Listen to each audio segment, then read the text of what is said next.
EDM, the world's largest music genre of the century, with millions of fans in every corner of the world, has made an extremely large impact on society.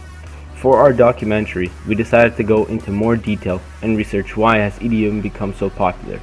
For us to really understand the roots of the music, we would have to look back at the history where it all began and trace it up to where we are today. Today's festivals are extremely large, with tens of thousands of people attending just one show. With so many people attending, problems are bound to arise. There are many people against the idea of concerts and want to shut them down because of dangers, costs, and other reasons. With EDM growing bigger and bigger, it has endless possibilities in the future. In the late 1950s, in London, the term rave was used to describe the wild bohemian parties. Rave was later used in the early 1960s as a way to describe any wild party in general. People who were party animals were described as ravers. With the rapid change of British pop culture from the modern era of 1963 to 1966 to the hippie era of 1967 and beyond, the term fell out of popular usage. In 1969, a song called Popcorn was released by Jershon Kingsley and is considered by many to be the very first dance track.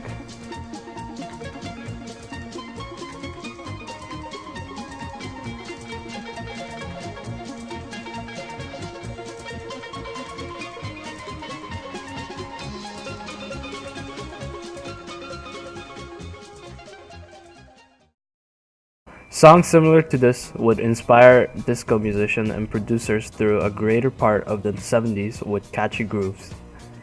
Synthetic sounds and synthesizers and drum machine became a feature of many disco records in the late 1970s and into the 1980s.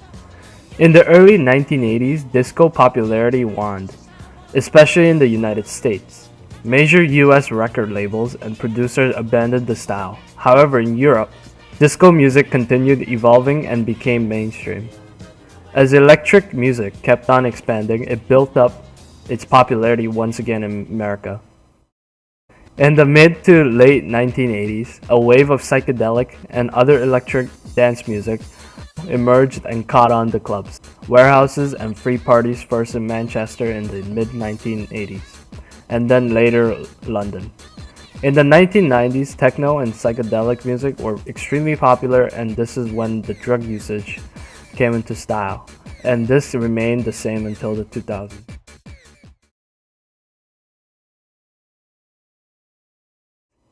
EDM stands for electro dance music and has over 100 different subcategories. Each and every style has its own strong community and concerts going on to this day. Here are some things that happen at present day raves. Many people go by something that is called plur. Plur stands for peace, love, unity, respect. It is more of a moral code that ravers live by. The story goes that in response to a fight that broke out at a show in New York City, Frankie Bones, a famous DJ, said to have got on the microphone and yelled, "If you don't start showing some peace, love, and unity, I'll break your faces." This is pretty self-explanatory with what it means, and people who do not follow these rules are usually described as people coming for the wrong intentions. Another unique tradition that has been going on since the 80s is candy. In this candy culture, there is usually a symbolic handshake. This handshake usually includes the exchange of candy bracelets, which are handmade bracelets crafted out of beads. There are rumors that candy bracelets were first worn by drug dealers at raves so they could be easily spotted. Now many people wear it as an accessory with their flashy neon clothes. This is also a great way to meet new people with the handshake. Electric Forest is a festival in Michigan. This festival is truly unique because it is held in a large, dense forest far away from any towns. The festival also has different types of music playing like jazz, rock, rap, etc. Tomorrowland is a 3-day festival held in almost every continent around the world. The festival is very unique because it is decorated like if it was in a dream. There are very colorful stages of all shapes and sizes, and people dressed up in really interesting costumes. The largest one is in Belgium, and last year had over 180,000 people attending, making it the largest festival in the world. There were around 17 stages, each playing over 12 hours a day of live music. In 2014, there will be an estimate of around 400,000 people attending one weekend. Digital Dreams is a festival held here in Toronto. It's a 2-day festival that had over 50,000 people last year. Many top DJs around the world are hired to play every single year. The most infamous thing at a rave is the drug use. Although the drug use is not as high as it was in the 90s, it is still an issue. The most common narcotic being taken is Molly or MDMA. It is similar to ecstasy and supposedly gives the same effects as ecstasy. The pill is taken to enhance the experience at a rave. Many people say it puts them in a whole other world when they are listening to the music.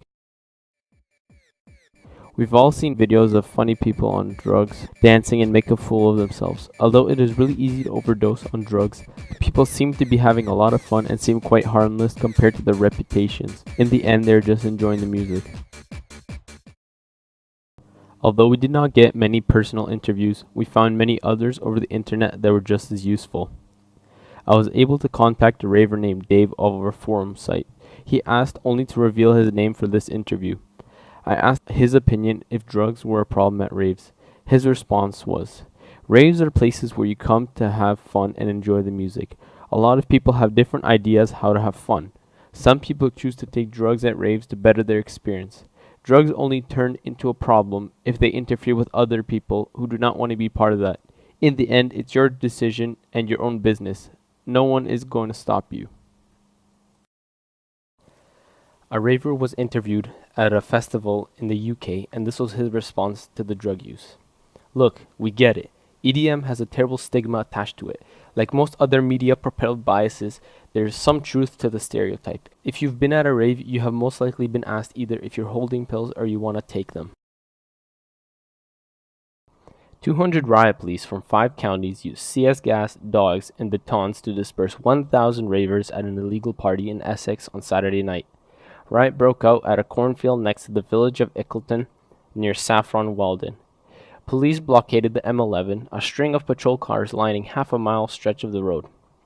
"I heard music on Friday, but I thought it was coming from somewhere else," said Robert Fairhead, 69 years old, the farmer who owns the field used for the rave. "I never expected to see anything like this in my lifetime here." The police came up and cleared up the whole situation, which I am grateful for, but I did see a lot of excessive force being used. A few months ago, the city placed a ban on raves at the exhibition center. They said it was because of underage drinking and drug overdose that made them lead to this decision. The EDM community stood up and fought for their rights, and just recently the ban was lifted for a 31-4 vote. We were also able to interview Yona about what he saw when passing by a rave. Well, I was driving past one on Victoria Day weekend in Montreal, or in Quebec because we weren't in Montreal yet. And basically, it was at this kind of like I don't know how to explain it, but what do they call it? Like an amphitheater. And there was all these flashing lights, and this is around 11 o'clock. There was all these flashing lights, and there's people dancing, and the music was really loud. It was shaking the ground, and that's not exaggeration. It's actually shaking the ground. And I saw these people walking on the sidewalk, and they looked like they were under the influence of some type of drug. I don't know what it was, but that's all. Were there a lot of police or paramedics or anything like that? No, there weren't any police, and obviously I don't think there were any paramedics. But that's all I saw. I didn't see any police, no paramedics. All right.